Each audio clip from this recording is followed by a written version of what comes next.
Hello everyone. So today we'll be starting with the class 9 textbook for social science, and there are 6 chapters. So today we'll begin with chapter 1, which is democracy in the contemporary world. So we've seen what democracy looks like in our country, India, and we've seen various issues of democracy, and also whether we've talked about fundamental rights, we've talked about public participation and other ways. So we're going to now look about that how does democracy look like in other countries, how the countries which also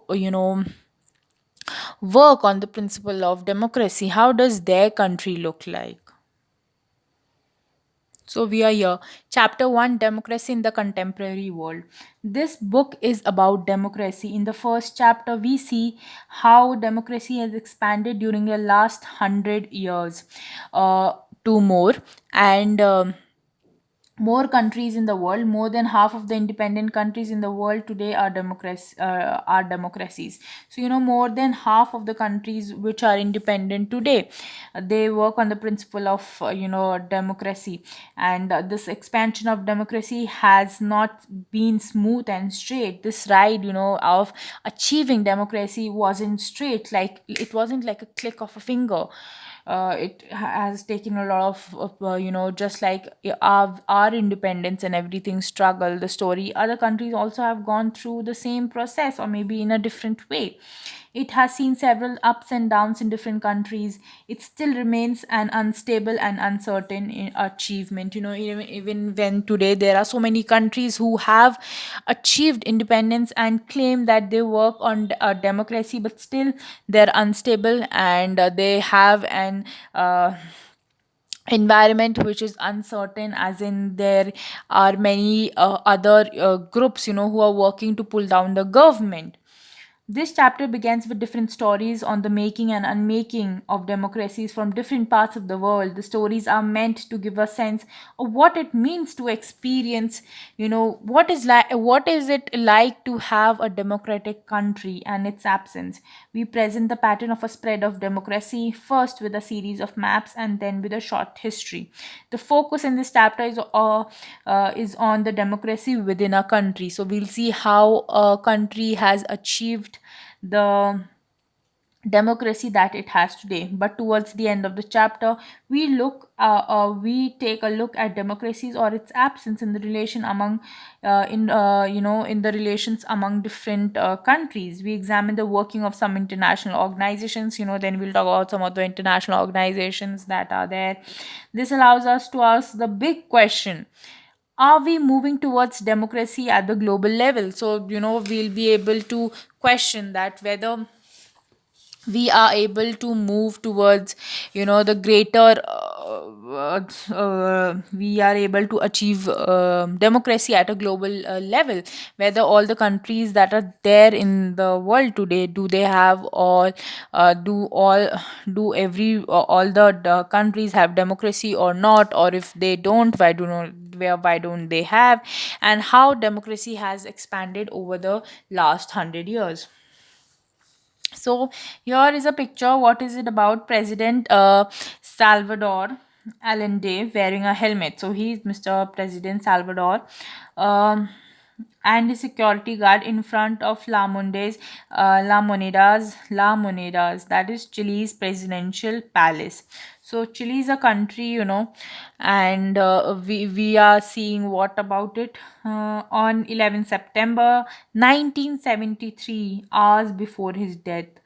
What do you read on everyone's face in this photograph? So this was a photograph which was taken before this person's death, who is the president of us, Chile country's president.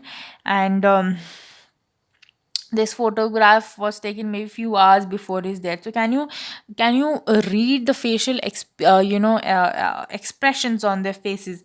Maybe I think these are the bodyguards, this and this. They are bodyguards. You can see them with a gun. It's written that he's with his bodyguards. So on his face wise, if we see the expressions, yes, we can see. We can't make out what exactly is happening, but we can, suspect that yeah, something is going on there, or on their toes, or something like that. We can see. Why did President Allende address himself mainly to workers? Why were the rich unhappy with him? So we'll start. So this is the question, one of the questions. Okay, so we'll start with the two tales of democracy. So, workers of my homeland, I have faith in Chile and its future. Chileans will overcome this dark and bitter moment when became dominant. You must never forget that, sooner rather than later, the grand avenues will be opened where free men will march on to build a better society. Long live Chile! Long live the people! Long live the workers! So, this is, I think, these are my last words, and I have certainty that my sacrifice will not be in vain. I have certainty that at the least, I will be a moral lesson to a castigate felony, cowardice, and treason. So these are this. I think this is a speech, which is said by Mr. Salvador. So in his, you can clearly read that he's this thing addressing his speech to the workers of Chile, and to the people. He's saying that long live Chile, and he's saying that my country should live long, and he's saying that, and he's saying that my sacrifice will not be in vain. It won't go waste, and it will be a moral lesson to these coward people who are interested, who betray the country. So he's talking about that. So let's see, why does he say that? These are some extracts from the last speech of Salvador Allende. So these are the, this is a we, what is extract? Malab, these are the small this thing, part of the speech is made by Mr. Salvador, pronounced Ainde, Inde, Ainde, Ahinde. So his name is actually Ahinde. That's how it's pronounced. Ahinde. No, it's not Allende. It's Ahinde. Ahinde. Okay. He was then the president of Chile, a country in South America. So, this is a speech by the president of South America. Sorry, president of Chile, which is a country in South America. I might show you on the map where is Chile. We will see it. A country in the South America. The speech was given on the morning of 11 September 1973, the day his government was overthrown by the military. So you can see, that his government was thrown on 11 September 1973, and this was the last speech, one of the the last, not one of the, sorry, the last speech made by him. And his government was overthrown by military. Allende was the founder or leader of the Socialist Party of Chile. Okay, so he was the founder of the Socialist Party of Chile and led popular unity coalition to the victory in the presidential election in 1973. So, uh, after being elected, the president Allende had taken several policy decisions to help the poor and the workers. These include reforms of educational system, free milk for children, redistribution of land to the landless farmers. He was opposed to foreign companies taking away natural resources like copper from the country. The landlords, the rich, and the church opposed his policies. So this is very important that the landlords, rich people who were in the country, they opposed his policies because they were more towards poor people, and reforming the education system, or giving schemes like free milk for children, or redistribution of land to the and giving land who are landless farmers. Such other political parties in Chile also oppose his, and other political parties, of course, is somebody, is doing so good for the poor. So of course the rich are going to get upset, and that's applicable in any society. Military coup 1973. So let's study that what actually happened. On the morning of 11 September 1973, the military took over the seaport. The defense minister was arrested by the military when he arrived at his office. The commanders, the commander, here. The commanders asked the president to resign.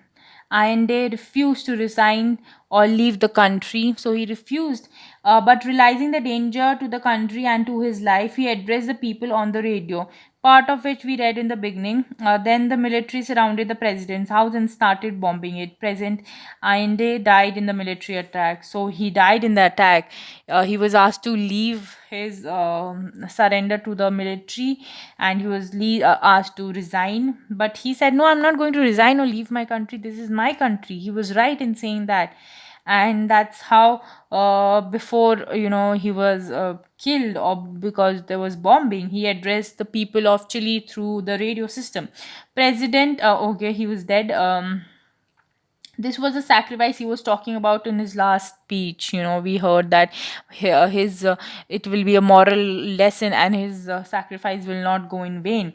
A government elected by the people was overthrown by the military through conspiracy and violence. So he was elected into the office through elections of 1970, but he was overthrown by the military, and it was a conspiracy and a violence through. Okay, which what took place in Chile on 11 September 1973 was a military coup.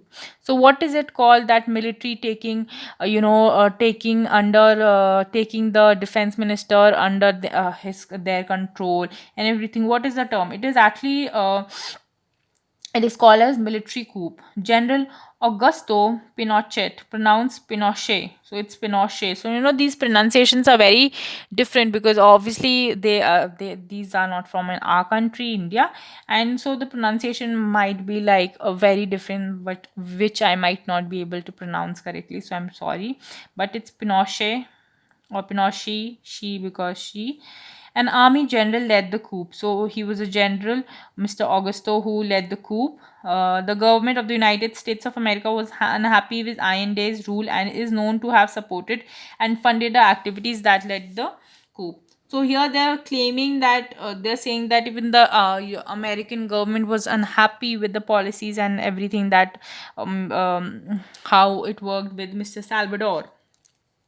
Pinochet became the president of the country, and it ruled it for the next 17 years. So the next 17 years it was ruled. So maybe like 2000, around till 2000 he ruled. From a government that was elected by the people, the power shifted to the military officers. They could do so as they wished, and no one could question them. Thus, a military dictatorship was established in Chile. So that's how a dictatorship, is generally established. Pinochet's government tortured and killed several of those who supported Allende and those who wanted democracy to be restored. These included General Alberto Bachelet of the Chilean Air Force and many other officers who refused to join the group. General Bachelet's wife and daughter were put in prison and tortured. Bachelet. So there were many officers of the army and all the people who worked during Mr. Salvador's presidency, and they completely refused to be part of the new government, and who didn't support this thing, Mr. The general, Mr. Augusto, and they clearly supported Mr. Salvador. So that is why they refused to join the coup, and therefore because of that their families, family members, they were put in jail, in prison, and tortured. More than 3000 people were killed by the military. So around 3000 people were killed by the military. Many were reported missing, many were even reported, and these might not even be the correct figures, because everything is not reported. No one knows what happened to them, and we don't know whether they were alive or anything. Activity: locate and shade Chile on the map. Which country in our country has a shape similar to Chile. So we are going to see the on the map. I'll show you.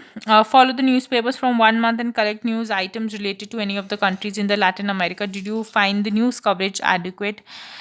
So you can do this activity, whereas the map I will show you, and you'll be easily be able to guess that which state it matches in our country. Okay, so you can on the screen, sorry, on the this thing, you can see this is a map of South America. So where is Chile? Here is Argentina. Here is Bolivia. Here is Paraguay. Uh, he's Here is Uruguay. Here is Brazil. Here is this thing Venezuela. Here is Colombia. Here is your Ecuador. Here is Peru. Here is Chile. So Chile is here. Can you see? Like a thin, side on the sides. So can you guess or think of which state in our country is similar with this thing? Here is Chile. Okay, so this whole colored with the same color is Chile. Can you guess? It's of course Kerala. So here you can see correct Kerala. Here this is the physical map of India. Here is Kerala. Okay, so I hope you got it. So what does it now? What does it say? Yeah. Did the army have any legal right to arrest the defense minister of the country? Should the army have the power to arrest any citizen? So here, of course, you're questioning that can the army arrest anybody it feels like? No, it shouldn't. It shouldn't be able to arrest anybody it likes. They cannot have the free will of arresting anybody. They are accountable to the people who have, they are accountable to the people of the country. Because they are not it's not a private job or that they are doing, it's for the country. They have been yes, they've been selected for that particular job through an examination and etc, but that does not allow them to misuse their power that's been given to them under the constitution. President Michelle Bachelet addressing her supporters after the victory in the presidential election January 2006. From this photograph, do you notice any difference between an election rally in Chile and in India? So you see how this election rally is being done in Chile. Have you ever seen a rally in your in your locality during election time, Lok Sabha, or if during your state election times? Recall and you can think over it. Also, he is the same Mr. Michelle. Sorry. Okay, so sorry. He's not the same. He's some other bachelor. I thought maybe same. I got confused. Sorry. So yeah. So now we'll see. We are here. Lech Walesa. Poland is famous for its poster art. Most of the posters of solidarity carried this special way of writing Solidarnosc. Can you find similar examples of poster art or wall writings in Indian politics? So, can you think? So, restoration of democracy. Pinochet's Shea's military dictatorship came to an end after he decided to hold a referendum in 1988. So what happened? He said that okay, I'll hold a referendum. He felt, we'll discuss what it means. Okay, he felt confident that in the referendum the people would say yes to his continuing in power. But the people of Chile had not forgotten their democratic tradition. Their vote was a decisive no to Pinochet. This led to Pinochet's losing his first political and then his military powers, and that's how it came to an end. That a referendum was held in which he lost. Referendum is usually, the people of a particular country decides whether they want something or not, or gives their suggestion. It's either a yes or a no. So here it was says, no, we don't want you, we don't want your power, or we don't want you to rule us. So that was a clear no by the people of Chile. This led to, of course, this, so he lost his political power and then his military power. The hope Allendez expressed in his last address was realized finally. The Mr. Salvador's speech, we remember felony, cowardice, and treason, betraying were finally punished. Political freedom was restored. Since then, Chile has held four presidential elections in which different political parties have participated. Slowly, the army's role in the country's government has been eliminated. The elected government that came to power ordered inquiries into Pinochet's rule. So there were inquiries about the management and everything, during his rule period. These inquiries showed that his government was not only very brutal but also very corrupt. So there were mismanagement of the funds. They were corrupt. They were taking money. Do you remember little reference made earlier to General Bachelet's daughter who was imprisoned and tortured along with her mother? That girl, Michelle Bachelet, pronounced Michelle Bachelet, was elected president of Chile in January. Okay, so she is the same lady who was elected, when the referendum was done in 2006.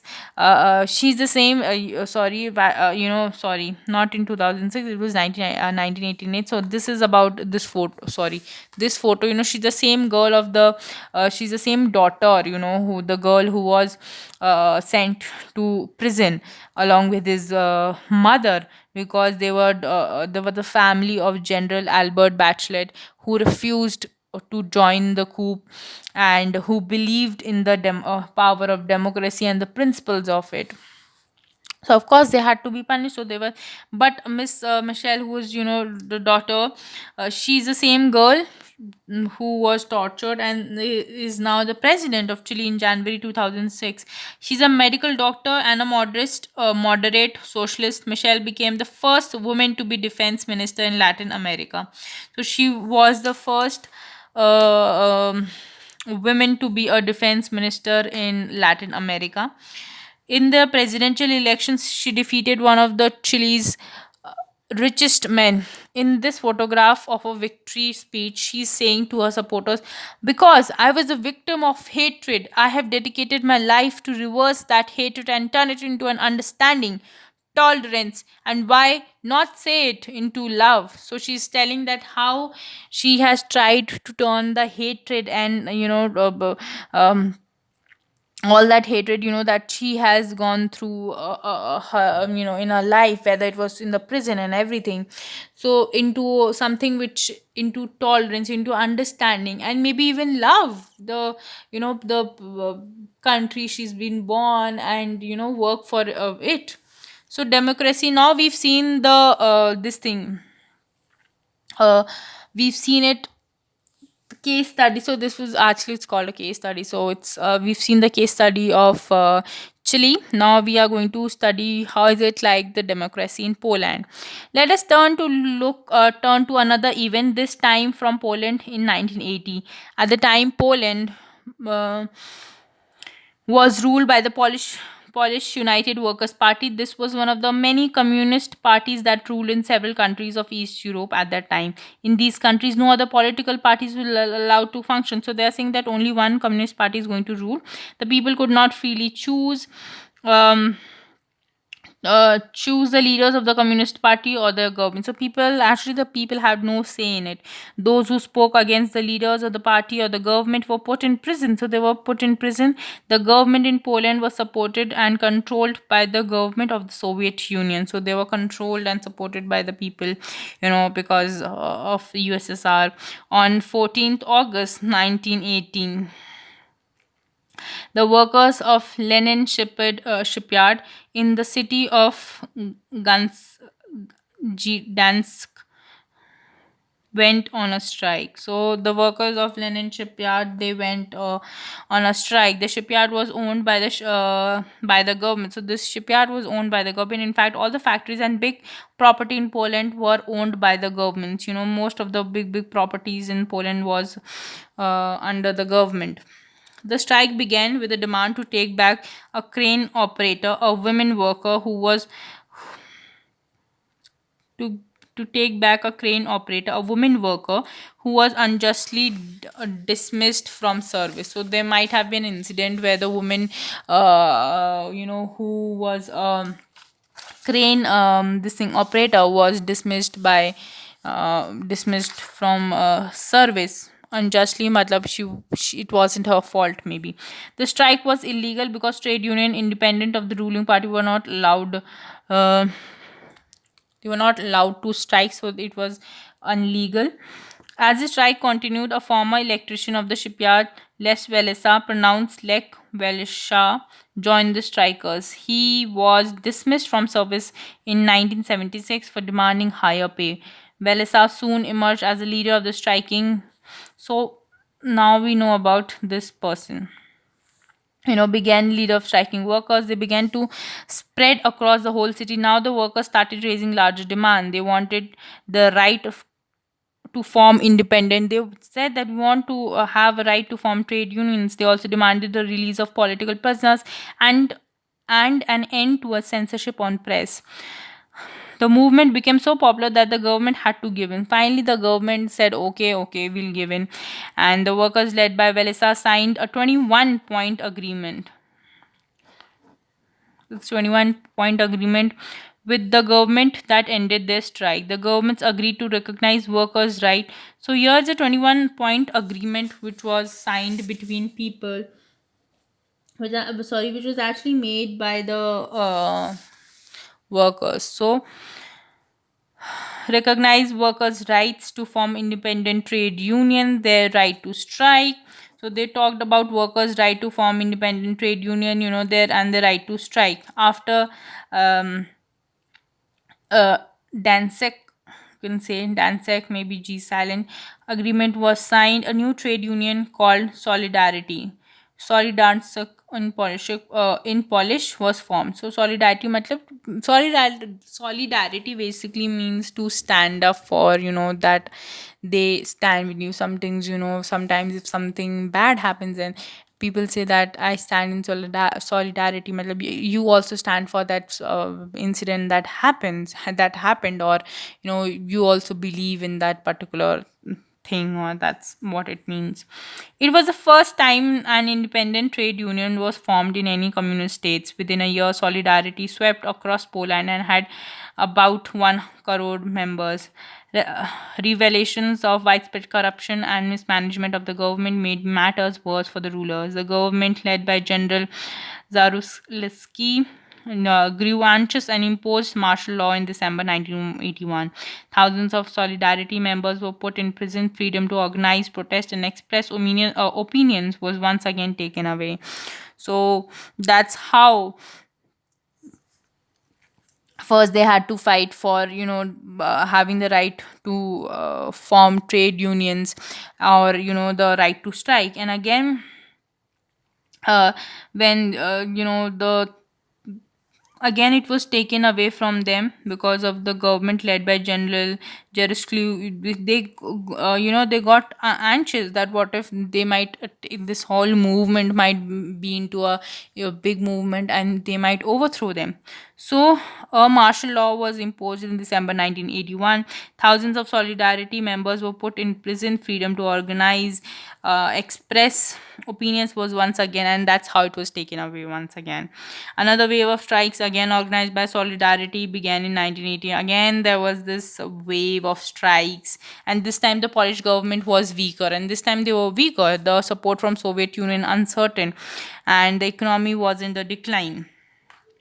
So in 1988, the Soviet war, they had the support of Soviet Union. They themselves, the Soviet Unions were themselves, on the verge of breaking, and the economy was in decline. So how can they support somebody else who's also they can support when they themselves are weak? So they didn't get much support from them, and another round of negotiations with Velesa resulted in an agreement in April for free elections. And then they said that now we want free elections, we are not taking anything less than that. Solidarity contested all the 100 seats of the Senate and won 99 of them. Can you imagine? They fought for 100 seats, and out of which they won 99 seats. That's commendable. Also, it shows the amount of anger the people might have, that they give all the seats to Velisa and the party, Solidarity Party, sorry. Hmm.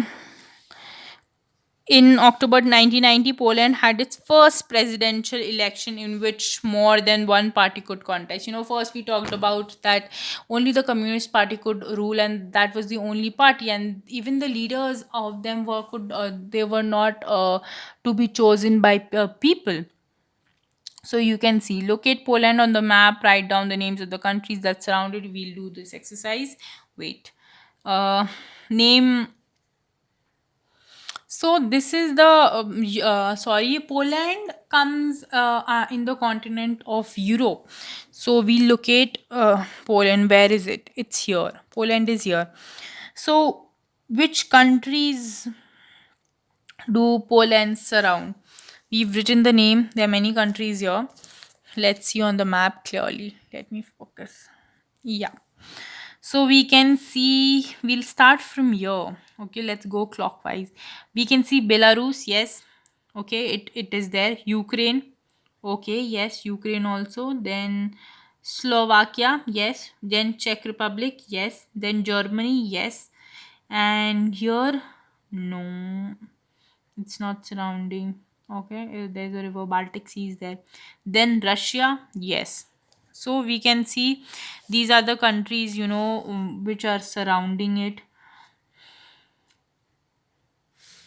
Next, what is it? Which other Eastern European countries were ruled by the Communist Party in the 1980s? So most of them, they were ruled by communist ideology only, especially the Russia and everything. Their part, they were ruled by communist ideology.